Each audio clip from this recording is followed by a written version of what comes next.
Hey guys, as you can see, phase 2 of the winter prep is done. Very windy outside, so I'm only going to do a quick little intro for the video here.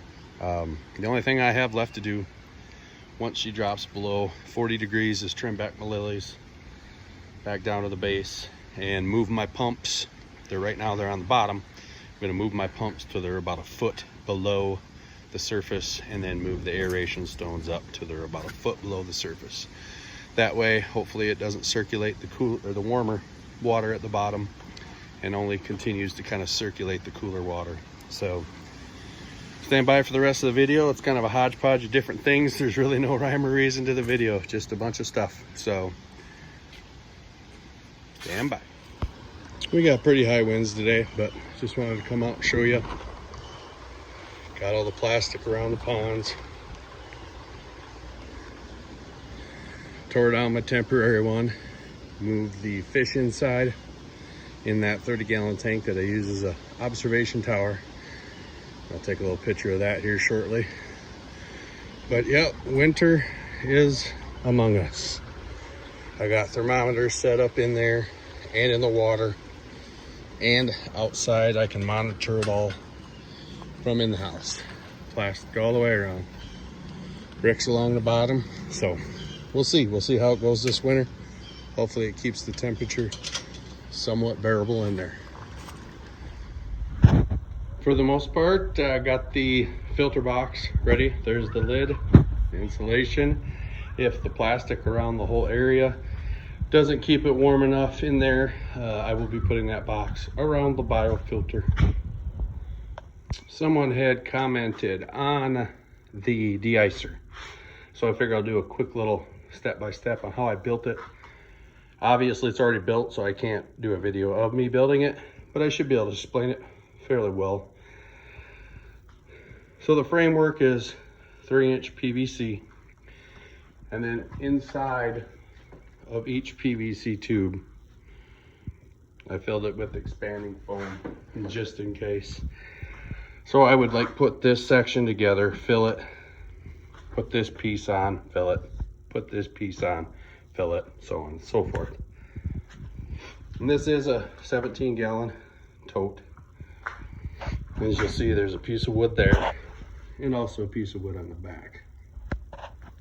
So I screwed through both pieces of wood, and the outlet boxes or socket boxes, the bolts go all the way through and bolt on the other side. And then I just got some wire nuts on there to keep the raw edge from the bolt catching on anything. Then I got the plastic sockets, 25-watt light bulb. The wire comes through the top, feeds in, and a regular old plug. I'll go ahead and plug it in up here real quick, and as you'll see, it lights up. The insulation is just this stuff here, the bubble wrap with tin foil. And as I had said in the earlier video, it gets very warm in there. Should have no problem keeping the ice off of the pond in this area anyway. I think it might heat the water a little, but I don't think it's going to be anything drastic. So all in all, to build this, I mean, it's hard to break. I bought a 10-foot piece of 3-inch PVC. I've had a couple other little projects going, so the only thing I really had to go out and buy were the light sockets and the bulbs. Most of the other stuff was kind of just what I had laying around. The insulation I did have to buy. So to build this whole project, it was probably $30. And as I said, it's going to be much cheaper to run than a deicer. I do have a deicer just in case this doesn't work. But your amperage draw on this is going to be like 0.5 probably. Because it's 25-watt light bulbs. It's going to be very low. It's going to cost hardly anything to run it. So I'm going to try this first, and we'll see what happens. These are the thermometers, the top one's the actual water temp. That one is what it's inside the plastic off area. And that's the outside temp. As you can tell, it's warming up outside a little bit. So like I said, we're gonna see how the plastics help in the area around the pond. Take a quick little trip downstairs. And that's where my experimental fish ended up.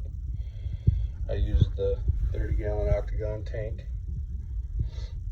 I had no way, I couldn't figure out a way to winterize the quarantine tank, if you will. Since it's above ground, it's very thin walled, it's literally just a liner inside of a crate. So I didn't feel like letting them guys just sit out there and suffer. So brought them inside, used that octagon tank.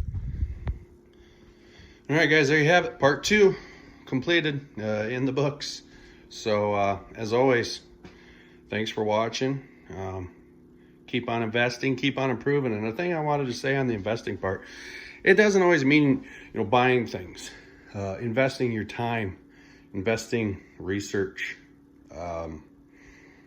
knowledge, you know, sharing knowledge, seeking knowledge. So investment doesn't always come down to dollars. Just putting in the effort and then keep on improving. So like I said, thanks to everybody for watching. Keep liking, keep subscribing. I'm going to try to do as much content as I can. And like I said, it's going to be hard as she slows down, but we'll make it happen. So till the next video, talk to you guys later.